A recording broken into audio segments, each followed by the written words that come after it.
Good morning, students. It is class number 6 of chapter number 16, which is probability. In previous class, we had done the different types of events, and based on those events, we had to do exercise 16.2. Now, move on to next topic, which is probability of events. And based on these, first of all, I will do the examples, and related to those examples, you have to do the exercise 16.3. So let us do the examples first. Yes, beta. Now we have probability of events. What is probability of events? तो probability of events देख लेते हैं पहले हम कि probability of events, probability of events, right? Probability of event, that is probability of event that is given by probability of E is equal to number of favorable outcomes upon total number of outcomes.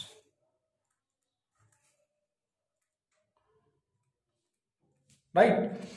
So this is probability of an event, right? या number of E upon number of S, जो हम अब direct use करेंगे. तो ये तो आप previous classes में भी कर चुके हैं, तो बहुत ही इजी टॉपिक होने वाला है आपके लिए. अब देखिए ये है इसमें yes it is example number 10. Let us see what is example number 10. Example number 10 is, what is example number 10? One card is drawn from well-shuffled deck of 52 cards. If each outcome is equally likely, calculate the probability that the card will be a diamond. Yes. तो number of sample space, ये one, इसमें question है कि one card is drawn from well support deck of 52 cards. If each outcome is equally likely, calculate the property that the card will be. First case is diamond, second is not an ace, third is a black card, और fourth is not a diamond, and fifth is not a black card. तो first case में number of sample space is 52, right? तो first part E1 be the event getting diamond. देखो इसमें easy questions हैं, but present कैसे करना आपने वो मैं आपको बता रहा हूं. तो गेटिंग डायमंड, ठीक है. तो नंबर ऑफ E1, डायमंड कितने होते हैं हमारे पास? 13 कार्ड होते हैं. तो नंबर ऑफ E1 13. तो number of property of E1 कितना हो जाएगा हमारे पास? Number of E1 upon number of S, that is 13 upon 52.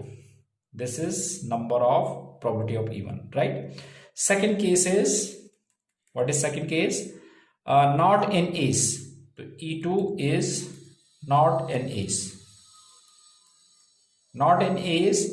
तो number of E2, एस, अब एस नहीं है, एस नहीं है तो 52 में से हमने 4 एस होते हैं, तो कितना हो जाएगा? 48. तो property of E2 is equal to number of E2 upon number of S, तो दैट इज 48 ओवर 52, यानी कि 3/4 हो जाएगा, right? 3/4. Okay, next is sorry 3/4 कैसे? 12/13 ना, 12/13. Okay, third part is black card E3, a black card. तो black तो 26 होते हैं, तो नंबर ऑफ E3 is 26. तो property of which implies, property of E3 is number of E3 upon number of S. So that is number of E3. What was number of E3? number of E3 was 26 upon 52, that is 1/2, right. अब चलते हैं fourth case में। Fourth is not a diamond, not a diamond. अब diamond नहीं होना चाहिए, तो number of E4। अब डायमंड हमारे पास होते हैं 13, तो 52 माइनस 13 कितना हुआ, 39 हो जाएगा। तो property of E4 is equal to 39 upon 52. This becomes 3/4, right? And last part is not a black card. तो not a black card, तो not a black card में कितना हो जाएंगे, fifth part is E5 is not a black card, तो not a black card तो क्या होंगे, रेड कार्ड होंगे।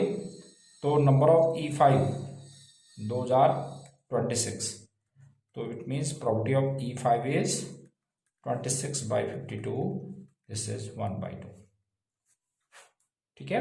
तो this was example number 10। Now we have another example.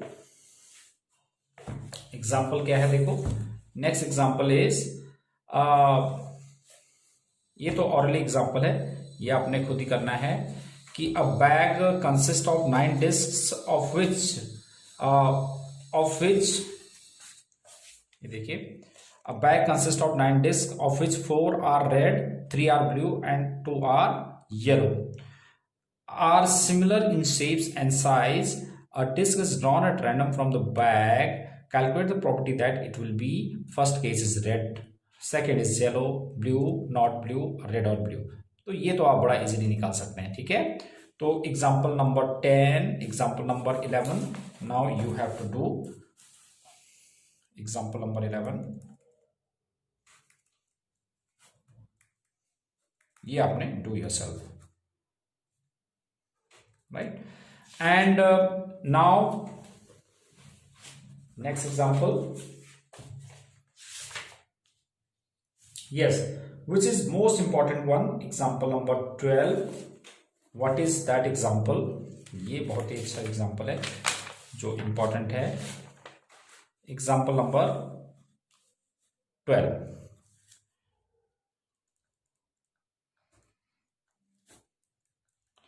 Twelfth example is, two students Anil and Asima appeared in an examination and Anil and Asima, देखो question क्या है, two students Anil and Asima appeared in an examination, the probability that the Anil will qualify the examination is 0.05 and the Asima will qualify the examination is 0.10.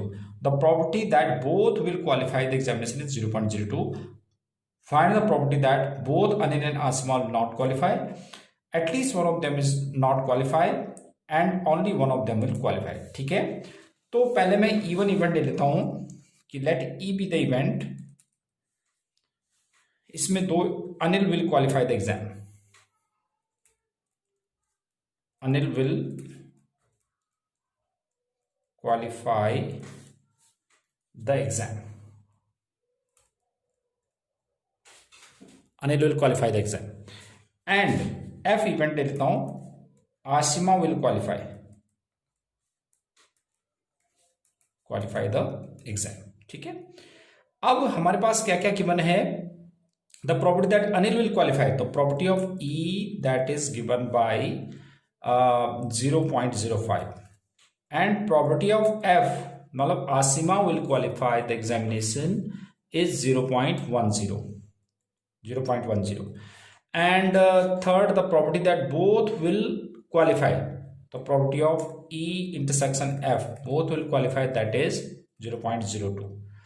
अब क्या है, find the property that first case, A case, both Anil and Asima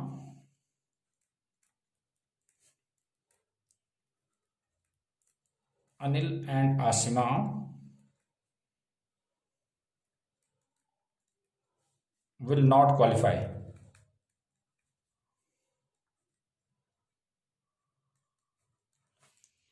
तो that means both Anil and Asima will not qualify. तो इसका मतलब क्या हुआ कि अनिल ने भी नहीं किया एंड आसिमा ने भी नहीं किया। तो इसमें आप डिमॉर्गन्स लॉ लगाएंगे, तो this is property of E union F not, तो this can be written as 1 minus, sorry it was E ना, हाँ 1 minus property of E union F हो जाएगा। तो 1 minus property of E union F, तो property of E plus property of F minus property of E intersection F. आपको पता है ना कि यूनियन का फॉर्मूला क्या होता है, E union F, that is property of E plus property of F minus property of E intersection F. 1 minus property of E that was 0.05 plus property of F 0.10 minus 0.02, तो 15 तो 0.13, ठीक है, तो that is 0.87। It was first part. Second part is B part, at least one of them will not qualify, property of at least one of them will not qualify, not qualify, ठीक है। अब ये समझने वाली बात है आपके लिए कि at least one of them will not qualify. इसका मतलब क्या हुआ कि जब ये दोनों अनिल एंड आसिमा जब एग्जाम में अपेयर करते हैं तो हमारे पास क्या क्या पॉसिबिलिटी है। पॉसिबिलिटी ये है कि अगर हो सकता है कि अनिल ने भी कर दिया है क्वालिफाई एंड आसिमा ने भी कर दिया, ठीक है, अनिल ने भी कर दिया और आसिमा ने भी कर दिया ई इंटरसेक्शन एफ। या ऐसे भी हो सकता है ई ने कर दिया और एफ ने नहीं, या ऐसे भी हो सकता है कि एफ ने कर दिया और ई ने नहीं, या ऐसे भी हो सकता है कि दोनों ने नहीं किया, ई नॉट इंटरसेक्शन एफ नॉट, ठीक है, ये सारे चांसेस है। तो आपको पता है कि सारे चांसेस है, इनका सम हमारे पास क्या होता है, इन सभी चांसेस का सम क्या होता है हमारे पास 1, ठीक है। अब इसमें क्वेश्चन था कि at least one of them will not qualify, कि कम से कम एक नहीं क्वालिफाई करे, यानी कि दोनों भी क्वालिफाई नहीं कर सकता। तो at least one of them will not qualify मतलब ये तीनों इवेंट आ जाएंगे कि कम से कम एक ने क्वालिफाई नहीं किया, हो सकता है कि दोनों ने भी क्वालिफाई ना किया हो, तो एक ने नहीं क्वालिफाई किया तो ये 2 केसेस बन गए, और दोनों ने क्वालिफाई किया तो ये वाला केस बन गया। तो at least one of them will not qualify मतलब ये मुझे निकालना है, तो it can be written as 1 minus both of qualify, ठीक है, तो it can be written as 1 minus property of both will qualify,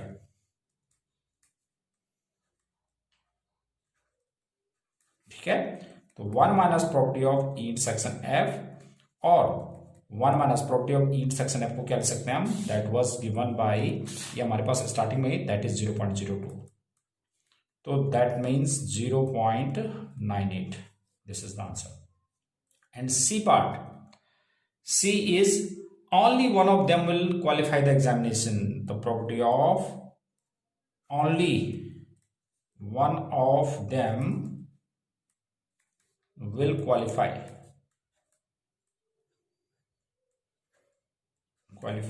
the exam, only one of them will qualify the exam। तो इसका मतलब क्या हुआ कि ई ने कर दिया और एफ ने नहीं, या एफ ने कर दिया और ई ने नहीं, ठीक है। तो इसको हम क्या सकते हैं, property of E minus property of E intersection F plus property of F minus property of E intersection F. तो प्रॉपर्टी ऑफ ई कितना है हमारे पास, what is property of E 0.05 minus property of E intersection F that is 0.02, property of F कितना हुआ 0.10 और ई intersection F कितना हुआ 0.02, तो हो जाएगा 0.03 प्लस 0.08, तो कितना हुआ 0.11। तो ये बहुत ही इंपॉर्टेंट एग्जाम्पल था, तो it was example number 12। Now we have another example, let us see that example. ये है हमारा नेक्स्ट एग्जाम्पल, क्या है, yes, this one, example number 13 is a committee of 2 persons is selected from 2 men and 2 women। अब देखो अब इसने कहा what is the property that committee will have no man, one man और टू मैन। ठीक है, तो ये सब हम कंडीशन निकाल लेते हैं। तो क्वेश्चन क्या है देखते हैं।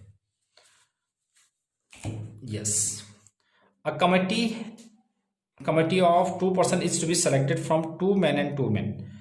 It is example number 13.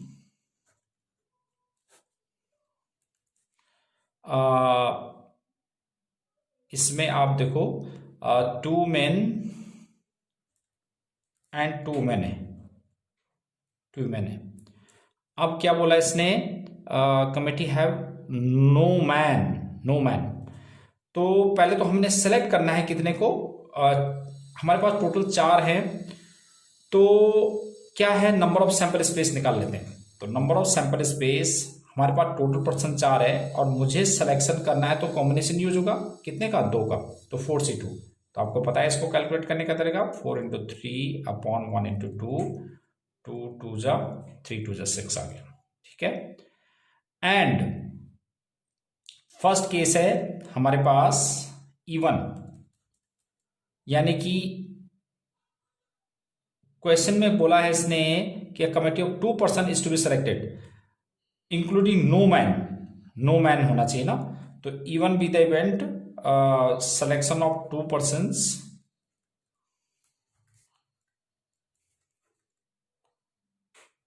With no man. तो एक भी आदमी नहीं है, तो इसका मतलब दोनों वुमेन होंगे। तो यानी कि नंबर ऑफ E1 वो हमारे पास कितना हो जाएगा, नंबर ऑफ E1 मतलब दोनों selection of 2 persons with no man, तो दोनों वुमेन होंगे। तो 2 में से हमने 2 को ही सिलेक्शन करना है। 2C2 NCN क्या होता है, 1 होता है। तो property of E1 is equal to number of E1 upon number of S, और नंबर ऑफ S वाज 1/6 आ गया। It was first case. Second case, इसने कहा है 1 मैन, तो यानी कि selection of 2 persons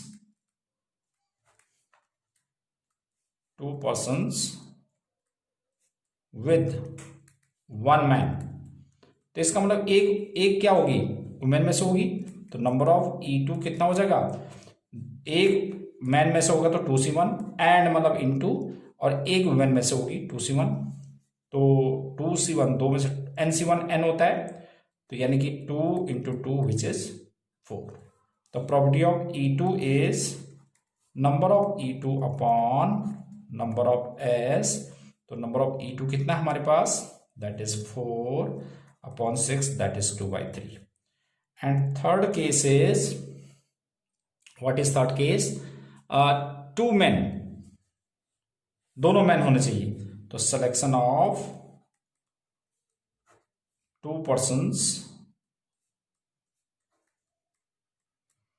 with 2 men, तो यानी कि नंबर ऑफ E3 वो हो जाएगा, 2 मैन है और दोनों में से 2 का सिलेक्शन, 2C2 दैट इज 1। तो property of E3 is number of E3 upon number of S, that is 1/6। तो दैट वाज एग्जांपल नंबर 30। तो बेटा पहले आपने जो है ये एग्जांपल्स करने हैं, उसके बाद 16.3 ये आपने अब एक्सरसाइज ट्राई करनी है। और इसमें से जो इंपॉर्टेंट क्वेश्चंस है मैं नेक्स्ट क्लास में डिस्कस करूंगा। Till then good bye, have a nice day.